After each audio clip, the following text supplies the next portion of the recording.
Tell me about some of the benefits that a person can experience in his life as he stops focusing on the problem, starts focusing on the solution, stops focusing on what's going on outside in the world, maybe what he perceives as to be mistakes or wrong things influencing him, and starts looking inside. What are some of the kinds of experiences that he'll start noticing in his life? I think the first thing that you'll see a dramatic change in is the amount of time that you have left over when you give up all of the negative kind of emotions. How much more fulfilling and gratifying your life becomes. We'll start with your own physical health.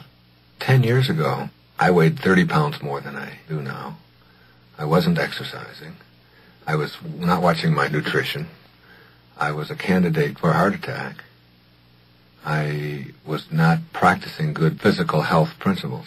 Now, I never really made a conscious decision to say, all right, I'm going on a diet. All right, I'm going to start exercising. I'm going to watch the sugar, and I'm going to get the salt out of my diet. And I'm not going to have caffeine in my diet, and I'm not going to have poisons in my system. I never did that.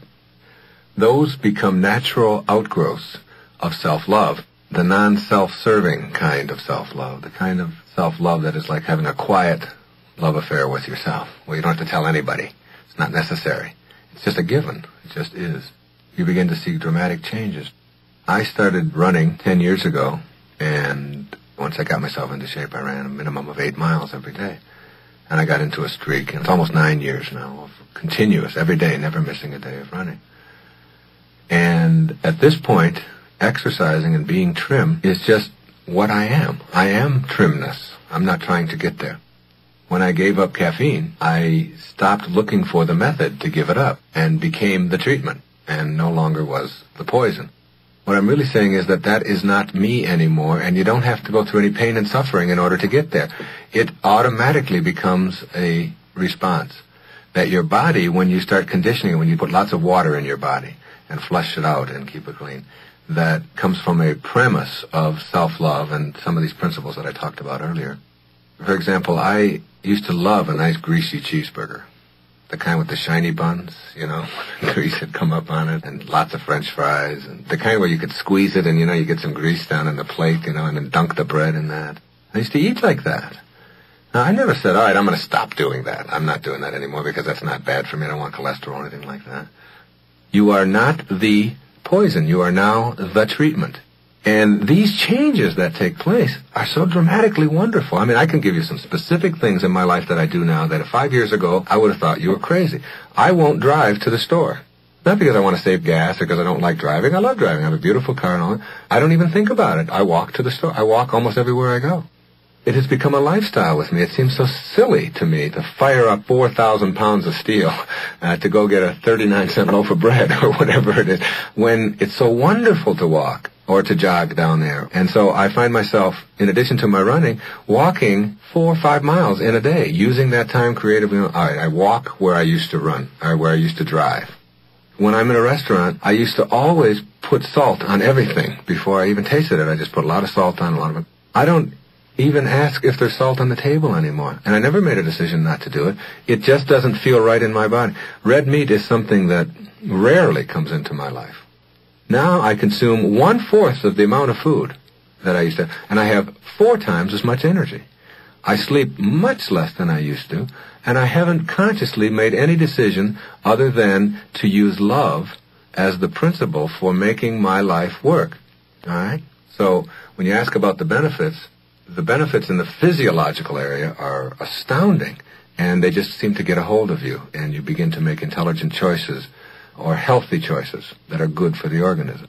They come about naturally when you start operating your life on this inner kind of glow that I'm talking about, this serenity. You see, I think that there's more to the universe than what the pragmatists would have us believe.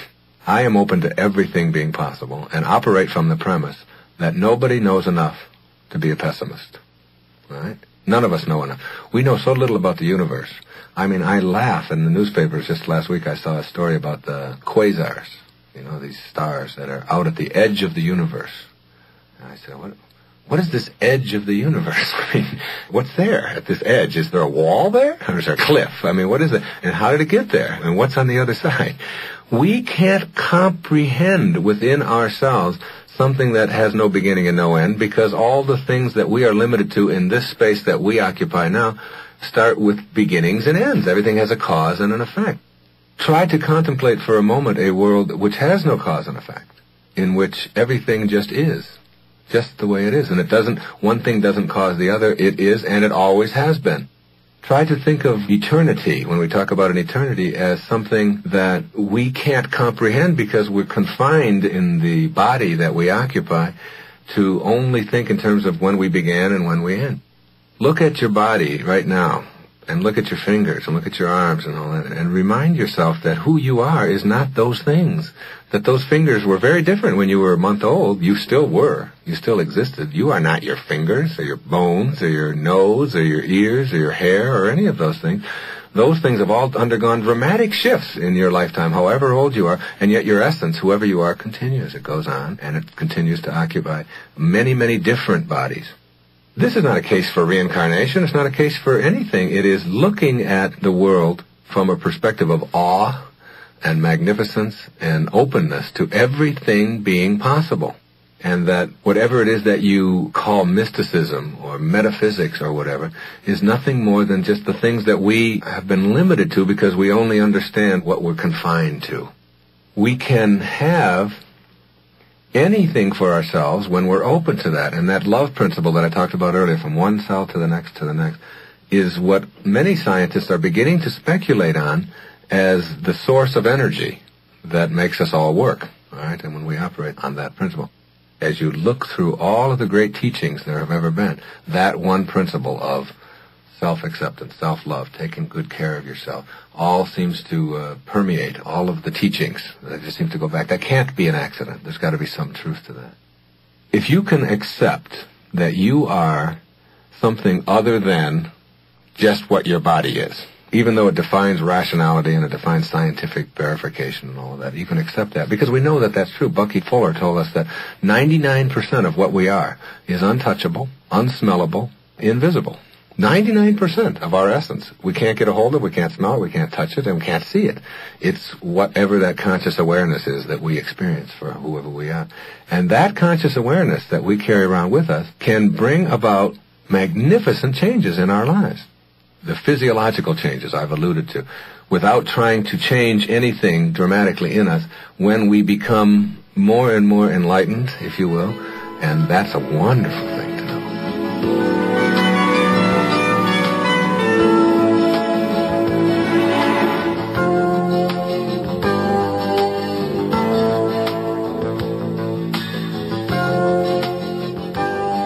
I want to close with this letter.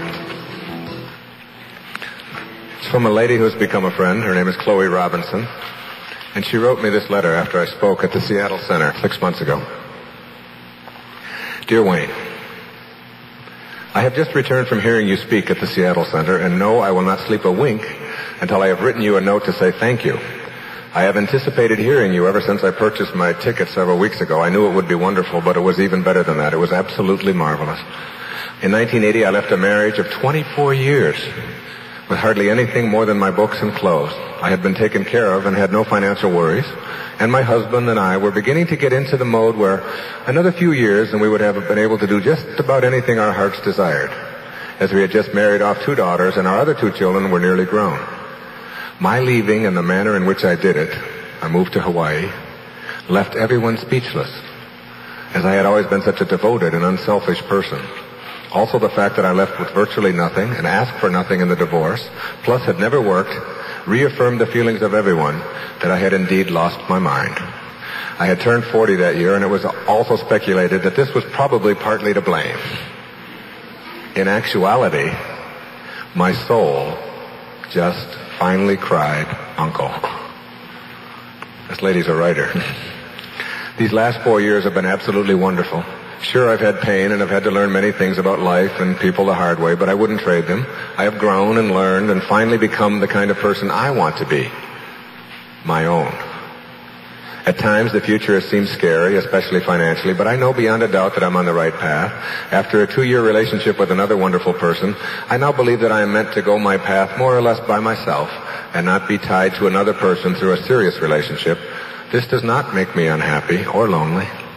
I now live each day almost hour by hour, live my life like the page of a book that is waiting for that day to write the story, and know that I'm on the right track regardless of what the rest of the world thinks.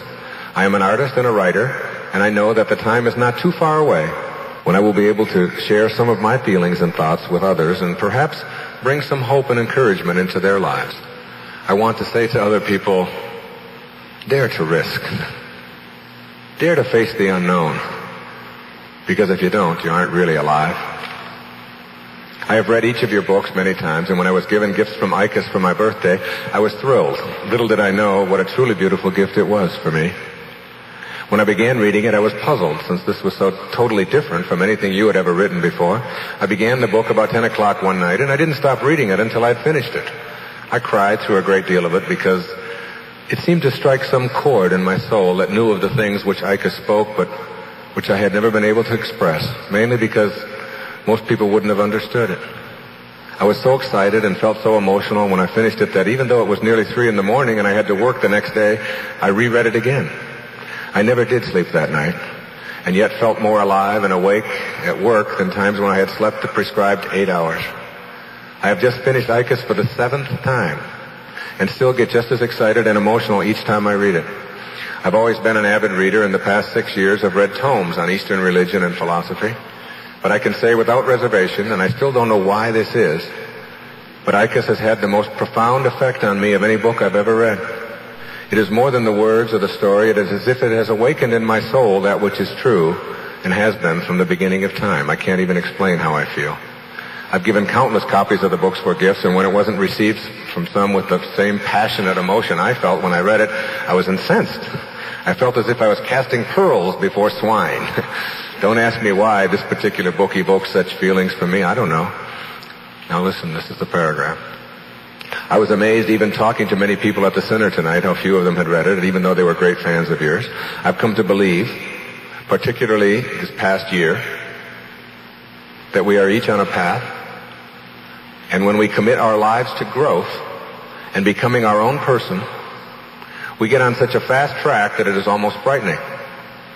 I believe that a book like Gifts from ICUS is one that until your consciousness is ready for it, it will not have an impact and just be passed off lightly or ignored.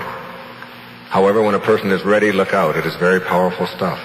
I know there will come a day when this book will be on the lips of everyone and will change the lives of many. It is more than a book. It is ancient truths that were finally given to someone to bring forth. You and ICUS now have a great responsibility to the world because these truths are now for the world. I am cultivating a beautiful garden of my own, and even though it doesn't have orderly flower beds, and it is made up of a potpourri of a little bit of everything, it is mine, and it is wonderful. Thank you. Chloe Robinson. And I think there's something in that for each one of you. If you get on that track where you advance confidently in the direction of your own dreams, and you're willing to take the risks, and you're unconcerned about the past, and the future is just something that maybe you'll get and maybe you won't, and you visualize and image yourself being the kind of person you are, and above all else, you understand that your opinions are trivial. It's only your commitments that make a difference in the world. It's only your commitments. It's not what you think. It's what you do with what you think that makes a difference.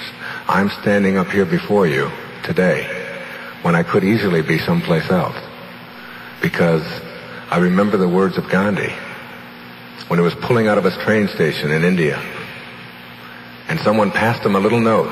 They were crowded around everywhere, and they said, please just write something down for us as you leave, as he was pulling out of Calcutta.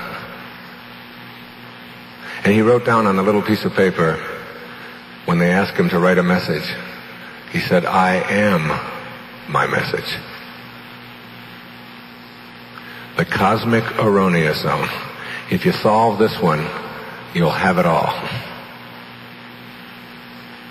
There is no way to happiness. Happiness is the way. Thank you so much, and God bless you.